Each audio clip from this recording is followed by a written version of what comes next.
Welcome students, welcome to rank plus, welcome to Aadarsh Tripathi class. देखो, last video में हमने पढ़ा था टेक्सोनॉमिकल कैटेगरीज के बारे में, ठीक है। अब आज हम पढ़ने जा रहे हैं टेक्सोनॉमिकल एड्स के बारे में। एड्स, अरे वो वाला एड्स नहीं है भैया, टेक्सोनॉमिकल एड्स। ये बीमारी नहीं है एड्स वाली, हाँ क्या स्प्रेड हो जाएगी ये वीडियो, मत देखो, पढ़ो ही मत, ऐसा नहीं है। ये वो एड्स नहीं है, टेक्सोनॉमिकल एड्स। एड्स मतलब वो चीज़ें जो हमें किसी टेक्सोनॉमी को पढ़ने में मदद करती हों, है ना, उनको हम बोलते हैं टेक्सोनॉमिकल एड्स। सर कैसे, हमें टेक्सोनॉमी पढ़ने के लिए क्यों मदद चाहिए? ये बताओ, क्या तुमने डायनासोर देखा है क्या? या ह्यूमंस की जो हम ह्यूमन सैपियंस से पहले जो स्पीसीज थी वो देखी है क्या तुमने? नहीं देखी ना। तब वहां पे काम आते हैं तुम्हारे ये टेक्सोनॉमिकल एड्स। ये तुमको क्योंकि चीजों को पढ़ने में करते हैं मदद, ठीक है। क्लियर होगी बात? यहां तक समझ में आ रही है? कोई डाउट है तो ये समझ में आ गया ना क्यों पढ़ना है हमें। तो सबसे पहला टेक्सोनॉमिकल एड जिसके बारे में हम पढ़ने जा रहे हैं वो है हर्बेरियम, ठीक। सबसे पहले हम किसके बारे में पढ़ेंगे? हर्बेरियम। क्या होता है ये? देखो, हर्बेरियम एक तरीके की लाइब्रेरी होती है। लाइब्रेरी, वो लाइब्रेरी मत लाओ दिमाग में। लाइब्रेरी मतलब यहां पे इंफॉर्मेशन मिलती है तुम्हें, और यहां पे हर्बेरियम प्लांट्स के लिए होता है, ठीक है, प्लांट्स के लिए। तो सबसे पहले तो यही समझ लो कि herbarium is for plants. Clear? और यहां से जो क्वेश्चन पूछा जाता है कि what is the principle of herbarium, herbarium किन सिद्धांतों पे काम करता है, ठीक है। तो मैं यहां पे तुम्हें बता देता हूं प्रिंसिपल्स। प्रिंसिपल्स यहां पे क्या है? प्रेस नहीं, सॉरी, ड्राइड, प्रेस और preserved, DPP, daily progress programme, short form DPP. Dried, pressed and preserved. क्या हुआ, क्या था इसका मतलब? कैसे? देखो, तुमने मान लो कोई एक लीफ ली, हर्बेरियम फाइल हर 11th-12th क्लास स्टूडेंट ने बनाई होती है। बायोलॉजी वाले बनवाते हैं कि यूकेलिप्टस की पत्ती, गुलाब की पत्ती और आम की पत्ती, नीम की पत्ती उसमें चिपका के ले आओ, वो फाइल होती है, ठीक है। तो यहाँ पे जो पहला क्वेश्चन तुमसे पूछते हैं वो यही है कि प्रिंसिपल क्या है इसका। इसका प्रिंसिपल है dried, press and preserve. Dried, सुखाना। क्यों सुखाना जरूरी है? ऐसे ही सर क्यों नहीं छाप दे हम पत्ती? क्योंकि भैया प्लांट्स में होता है वाटर। तुमने कहा सर लेकिन प्लांट्स में होता है ना, वो तो मैंने पत्ती तोड़ दी तो उसका पानी तो तुरंत गायब हो जाना चाहिए। अच्छा, उंगली काट दो तो उंगली से तो फिर खून नहीं निकलना चाहिए, क्यों निकलता है? That's why it is need to be dried.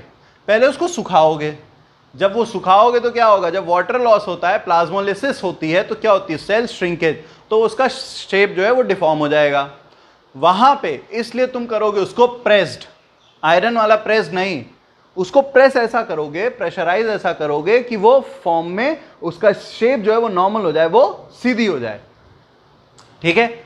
उसके बाद उसको करोगे प्रिजर्व, उसके बाद तुम लगाओगे उसे फाइल में चिपका के, तुम्हारी वो क्या हो गई? Herbarium file. अब हर्बेरियम फाइल में जो शीट लगती है, ठीक है, हर्बेरियम शीट का डायमेंशन क्या होता है? ये भी एक क्वेश्चन है। क्या है डायमेंशन ऑफ हर्बेरियम शीट? देखो, अब ये डायमेंशन जो है ना, ये तुम्हें दो चीजों में बता रहा हूं, एक इंचेस में और एक सेंटीमीटर्स में। तो पहले हम देखेंगे इंचेस में। इंचेस में हर्बेरियम शीट का साइज होता है 16.5 इंटू 11.5, ठीक है। 16.5 इंटू 11.5। जब बात यहां पर सेंटीमीटर्स में करेंगे, ठीक है, किसमें अब हम बात करने जा रहे हैं, सेंटीमीटर्स में, तब ये होता है 41 इंटू 29, 41 इंटू 29, सॉरी हाँ 41 इंटू 29 सेंटीमीटर्स। ये भी याद रखना, ये एक डायरेक्ट क्वेश्चन तुमसे पूछा जा सकता है। नीट में तो कम पूछते हैं, लेकिन तुम लोग की कोचिंग वगैरह में पूछ सकते हैं, या मॉड्यूलर वगैरह दोगे तो उसमें ये क्वेश्चन पूछा जा सकता है। ठीक है, क्वेश्चन तो अच्छा है, डाटा बेस्ड है, पूछ सकता है, और एनसीईआरटी में कहीं से भी कुछ भी पूछा जा सकता है। तो मैं ये बिल्कुल नहीं कह रहा हूं भैया कि ये नीट में नहीं पूछेगा, पूछ लेगा, और ये पढ़ के जाओ, डाटा बेस्ड है। क्लियर है? नेक्स्ट, ये बात यहां तक समझ में आ गई? बोलो, समझ में आ गई ना? इतनी ही कहानी थी हर्बेरियम की। ठीक है ना? प्लांट होता है, ड्राइड होता है, प्रेस्ड होता है, प्रिजर्व्ड होता है, और मैंने तुमको बता दिया डायमेंशन। ये तो ऊपर ऊपर की। अब जो डेफिनेट क्वेश्चन है वो आना ही आना है। ये है कि कौन कौन सी इंफॉर्मेशन आपको एक हर्बेरियम शीट या एक हर्बेरियम फाइल से मिलती है। ठीक है, कई सारी हैं, बहुत सारी इंफॉर्मेशन हैं। जैसे सबसे पहले उसका, या ये पूछ लेंगे कि हर्बेरियम शीट पे क्या क्या लिखा रहता है। ठीक, सबसे पहले होगा उसका लोकल नेम, फिर होगा उसका इंग्लिश नेम, फिर होगा उसका बायोलॉजिकल नेम, ठीक है, फिर होगी उसकी date and place of collection, ठीक है, फिर होगा कलेक्टर्स नेम,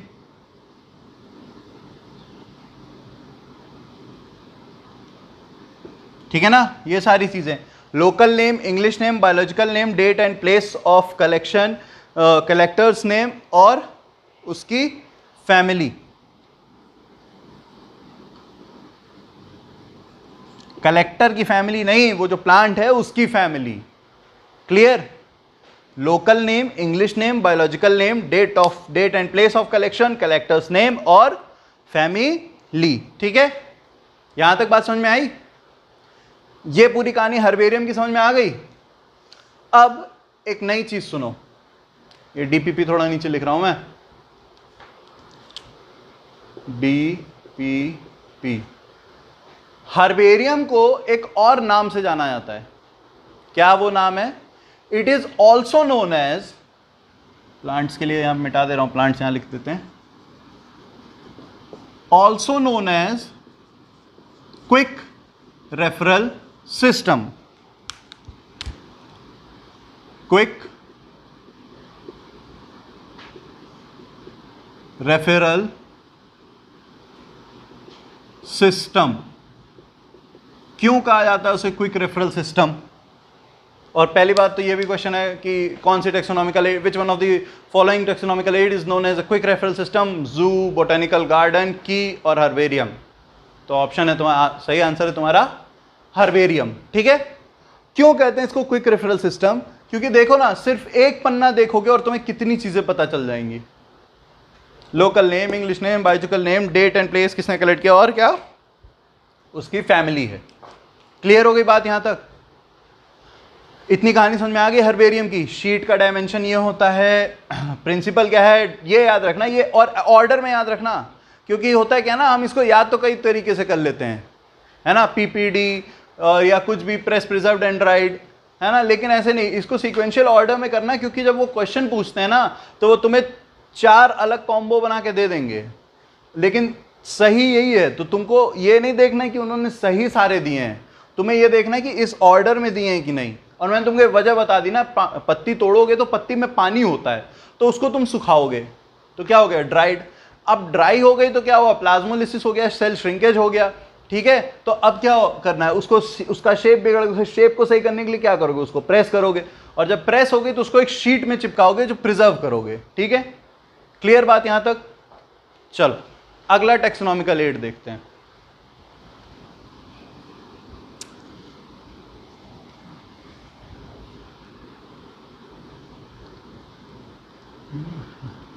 हर्बेरियम शीट का जरा डायमेंशन बताओ जल्दी से इंचेस में। 16.5 टू 11.5। क्लियर। अब अगला हर्बेरियम के बाद जो आता है वो है botanical gardens.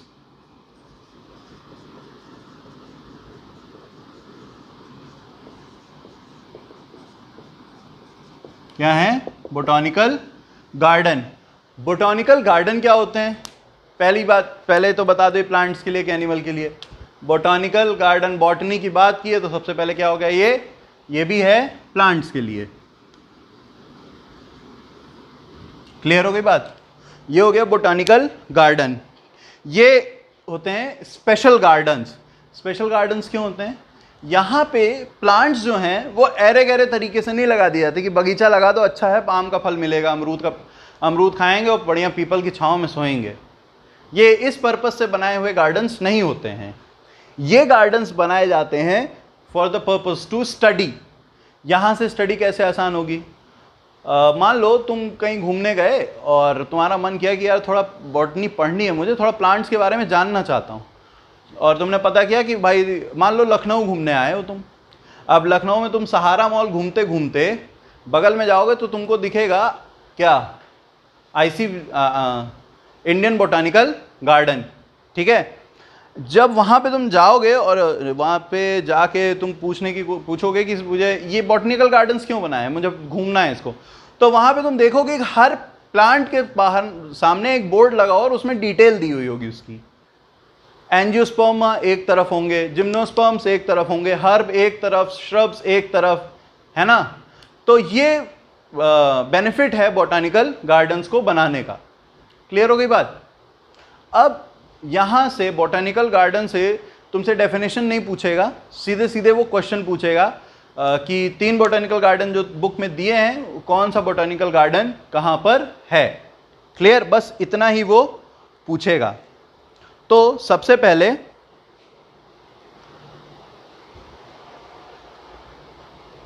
Famous botanical garden, royal botanical garden, royal botanical garden, ये कहाँ पे है तुम्हारा? क्यू, क्यों नहीं, क्यू। कहाँ? इंग्लैंड। ठीक है। उसके बाद तुम्हारा Indian botanical garden, Indian botanical garden, ये तुम्हारा कहाँ है? हावड़ा। कहाँ? कोलकाता।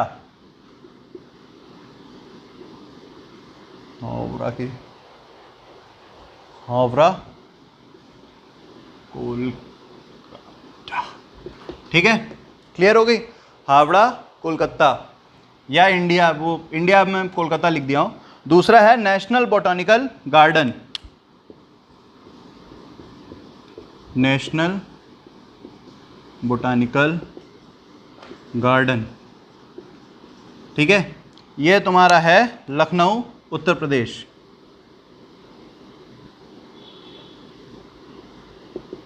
हम यूपी वाले हैं भैया, इतना तो एक गार्डन तो बनाएंगे ही। ठीक है, तो ये 3 बोटानिकल गार्डन है। बोटानिकल गार्डन से आने वाला क्वेश्चन भी यही है, बोटानिकल गार्डन से आने वाला क्वेश्चन भी यही है कि वो तुमसे ये 3 बोटानिकल गार्डन देगा और पूछेगा कि कौन सा गार्डन कहाँ है। क्लियर? यहां आ गया? समझ में बात हो गई? इतनी क्लियर हो गई? अब अगला जो टेक्सोनॉमिकल एड है वो हम पढ़ने जा रहे हैं, वो है म्यूजियम। वो क्या है? म्यूजियम है।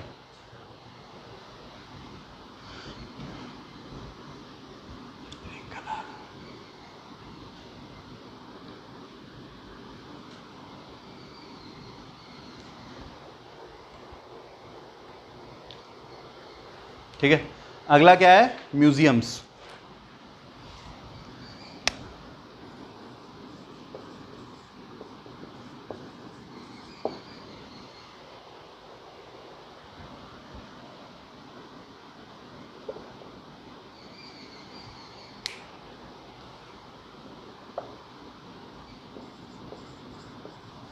अगला जो है वो है म्यूजियम्स। अब म्यूजियम्स क्या होते हैं? देखो म्यूजियम में बहुत आपके जो बायोलॉजी की प्रैक्टिकल क्लासेस जहाँ होती होंगी, है ना, सबने बायोलॉजी प्रैक्टिकल क्लासेस की होंगी, या बायोलॉजी लैब जो होता है वो एक तरीके का छोटा सा म्यूजियम होता है। कैसे? जहाँ पे जाओगे वहाँ पे देखोगे कि लिजर्ड, कॉकरोच, फ्रॉग और कोई प्लांट, स्टार फिश, ये सब के स्पेसिमेन एक केमिकल के अंडर में रखे होते हैं, वही होता है म्यूजियम। ठीक है, वो म्यूजियम ज़रूरी नहीं कि बहुत बड़ा हो, आपकी बायोलॉजिकल लैब में भी जितने सामान रखे रहते हैं, जितने ऑर्गेनिजम्स आपको दिखाए जाते हैं in the time of spotting, है ना, वो सारे क्या हैं? वो मतलब एक क्या है? वो एक फॉर्म ऑफ म्यूजियम ही है। लेकिन अब म्यूजियम में एक चीज़ जो थोड़ी सी लफड़े वाली होती है वो ये होती है कि वहाँ पे जो लिविंग ऑर्गेनिजम्स रखे जाते हैं, सबसे पहले तो क्वेश्चन ये पूछेगा कि लिविंग ऑर्गेनिज्म म्यूजियम में, लिविंग नहीं, वो होते डेड हैं, डेड बॉडीज। लिविंग ऑर्गेनिज्म की डेड बॉडीज जो होती हैं वो किस केमिकल में रखी जाती हैं? ठीक है, वो रखी जाती हैं फॉर्मलिन में। क्लियर? उसके बाद अगला, म्यूजियम में क्या होता है? म्यूजियम से फायदा क्या है कि आप इवोल्यूशनरी रिलेशनशिप्स को पढ़ सकते हो, आसानी से समझ सकते हो। कैसे? मान लो वहां पे बहुत पुराना कोई कंकाल रखा है और एक ह्यूमन कंकाल रखा है, तो उसके बीच में क्या सिमिलैरिटी आप देख सकते हो, या प्रीवियसली बॉडी स्ट्रक्चर्स कैसे थे, अभी बॉडी स्ट्रक्चर्स कैसे हैं, ये समझ सकते हो। तो म्यूजियम से हमको ये फायदा है। क्लियर?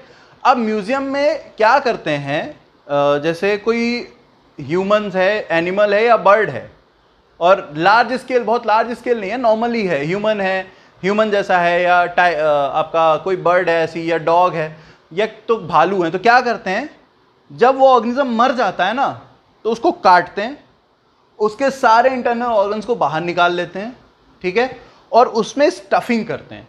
स्टफिंग मतलब कि उस ऑर्गेनिज्म के अंदर जूट, कॉटन या कोई ऐसा जो जल्दी डिग्रेड ना होता वो मटेरियल भर के उसको सिल देते हैं।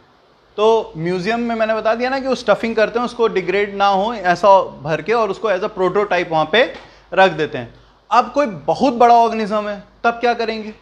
तो वहाँ पे स्केलेटन्स होते हैं, ठीक है, स्केलेटन्स होती हैं, उनकी बोन्स होती हैं, वहाँ से हम वो स्टडी करते हैं। यहाँ देखो म्यूजियम से सबसे अच्छा पता है क्या चलता है? फाइलोजेनेटिक रिलेशनशिप, इवोल्यूशनरी रिलेशनशिप आपको पता चल जाएगा, या किस ऑर्गेनिज्म की बॉडी का डेवलपमेंट या बॉडी की बनावट एक जैसी, ये आपको म्यूजियम से पता चल जाएगा। ठीक है, म्यूजियम हो गया। अगला है जू। जू क्या होता है? जू एक जंगल होता है, एक हैबिटेट बनाया जाता है और वहाँ पे वाइल्ड एनिमल्स को या ऑर्गेनिजम्स को रखा जाता है।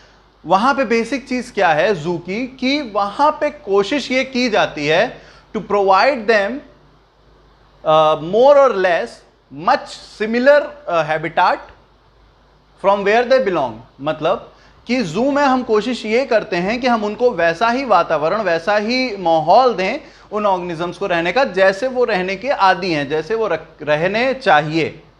और जू बनाने के पीछे रीज़न क्या था? जू बनाने के पीछे रीज़न ये है कि हमें ऑर्गेनिज्म की हैबिट, उसके बिहेवियर, उसकी फूडिंग हैबिट्स के बारे में हमको पता चलता है। ठीक है, इतनी बात समझ में आ गई? म्यूजियम हो गया, जू हो गया। अब सबसे खतरनाक, जो थोड़ा सा यहाँ पे दिमाग लगेगा, हालांकि उतना टफ नहीं है, कॉन्सेप्चुअल है थोड़ा, ठीक है। अगला है की।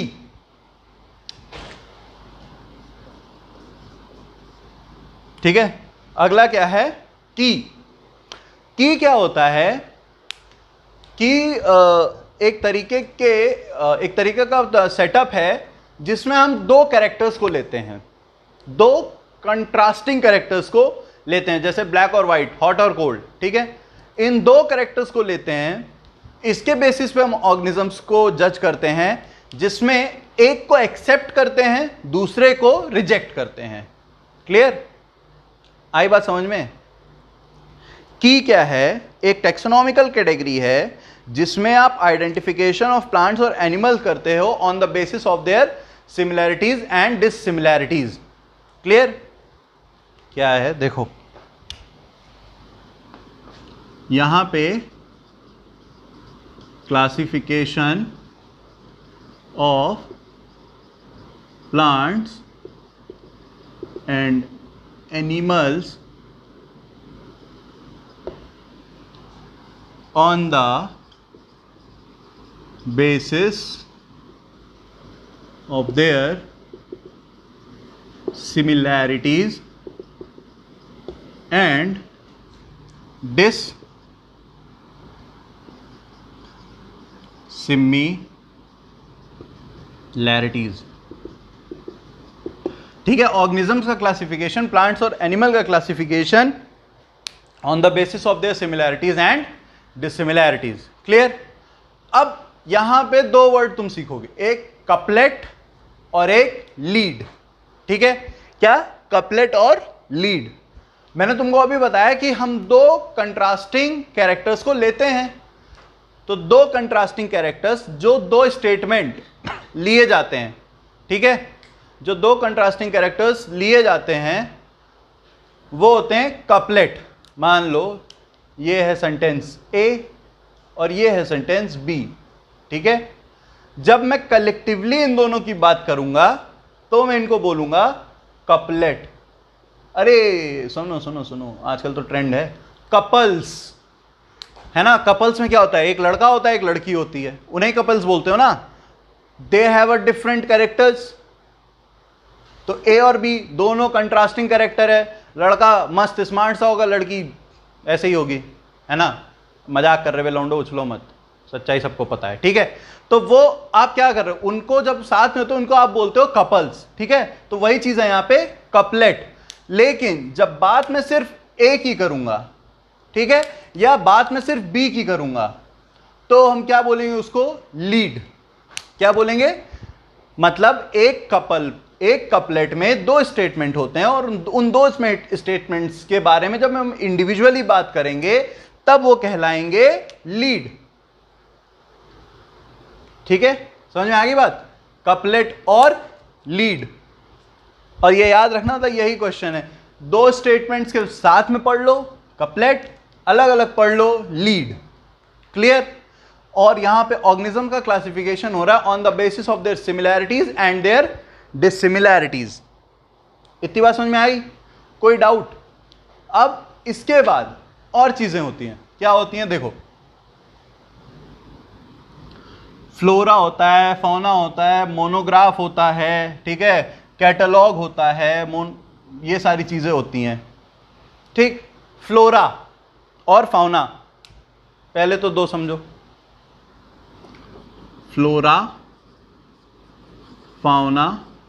ठीक है, फ्लोरा क्या, फ्लोरा आपको बताता है प्लांट्स के बारे में, फ्लोरा आपको बताएगा प्लांट्स के बारे में, फौना आपको बताएगा एनिमल्स के बारे में.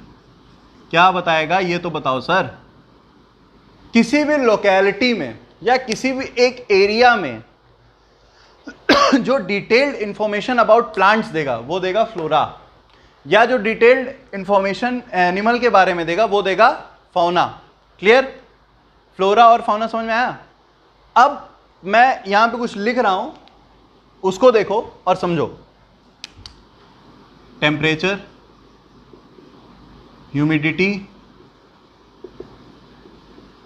ठीक है, टेम्परेचर, ह्यूमिडिटी, रेनफॉल,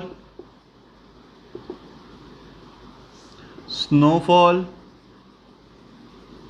ठीक है, फिर बॉटनिकल नेम किसी एक चीज़ का, एक का बॉटनिकल नेम, दूसरे फिर उसके अंदर उसकी क्वालिटीज़, फिर दूसरा बॉटनिकल नेम,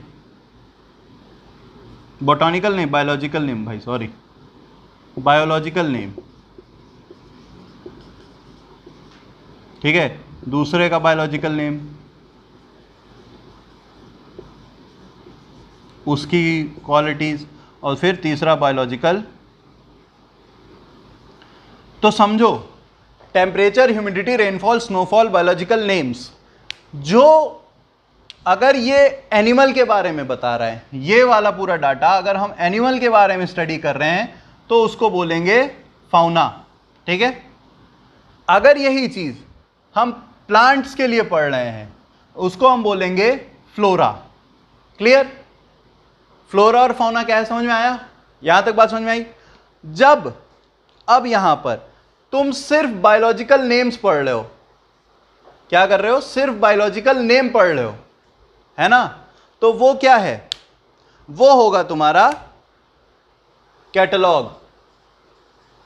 ठीक है? अरे कहीं रेस्टोरेंट में आते हो कैटलॉग ही तो मांगते हो, मेन्यू कार्ड या कह लो कैटलॉग कह लो, तो क्या चीजों का नाम ही तो पढ़ रहे हो, उनके कैरेक्टर्स के बारे में तो तुम पढ़ नहीं रहे हो। क्लियर हो गया? लेकिन अब मोनोग्राफ क्या होता है? एक बायोलॉजिकल नेम तुमने उठाया और उस एक के बारे में तुमने पढ़ना शुरू कर दिया, तो ये हो गया तुम्हारा मोनोग्राफ। क्लियर? समझ में आ गया? फ्लोरा, फाउना, मोनोग्राफ, कैटलॉग क्या होता है? एक बार जल्दी से देखो।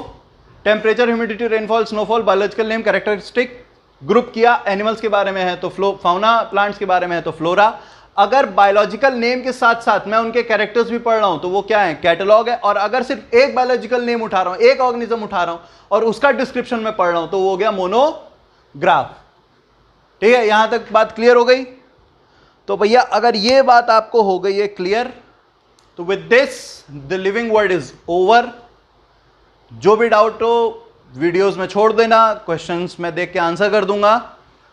और अब तुम्हें क्या करना है, एक बुक आती है हरिओम गैंगवार, नीट एस्पिरेंट्स के लिए बता रहा हूं, वो बुक उठाओ, एक बार एनसीईआरटी पढ़ लो, सब मिल जाएगा। एक बार वो बुक उठाओ और वो उस बुक के क्वेश्चंस लगाओ। ठीक है? कोई डाउट होता है वो क्वेश्चन ड्रॉप बॉक्स कमेंट में डाल के छोड़ दो। तो इस तरह से लिविंग वर्ड होता है समाप्त। इस वीडियो की बातें, इस लेक्चर की बातें यहीं तक, इस पूरे चैप्टर की बात यहीं तक। अगला शुरू होगा बायोलॉजिकल क्लासिफिकेशन। तो थैंक यू, धन्यवाद। Keep watching, keep loving, keep sharing.